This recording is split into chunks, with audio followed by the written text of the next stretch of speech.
પાવાગઢ ડુંગર ઉપર બપોર બાદ ભારે વરસાદને કારણે યાત્રાળુઓ મુશ્કેલીમાં મુકાઈ ગયા હતા, ત્યારે સુરક્ષાને ધ્યાનમાં રાખીને ભક્તોને ઉપર જવા દેવા અટકાવી દેવાની ફરજ પડી હતી। સર્વત્ર ભારે વરસાદને કારણે યાત્રાધામ પાવાગઢ ડુંગર ખાતે શક્તિપીઠ માતાજીના દર્શને આવેલા યાત્રાળુઓને ભારે વરસાદને કારણે ડુંગર પરથી ઉતરવા માટે ભારે મુશ્કેલીનો સામનો કરવો પડ્યો હતો। પાવાગઢ ડુંગર પર બપોર બાદ અચાનક ભારે વરસાદ ખાબકતા અંદાજિત 7 ઇંચ જેટલો વરસાદ ખાબક્યો હતો, જેને પગલે ડુંગરના પગથિયાઓમાંથી જાણે કે નદીઓ વહેતી હોય તેવો પાણીનો ભારે પ્રવાહ ખડખડ વહેતો થયો હતો।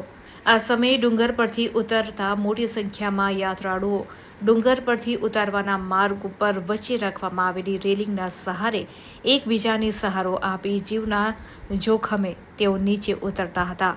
જો કે ભક્તો એકબીજાના સહારે સલામત રીતે માંચી ખાતે આવી જતા ભક્તોએ હાશકારો અનુભવ્યો હતો।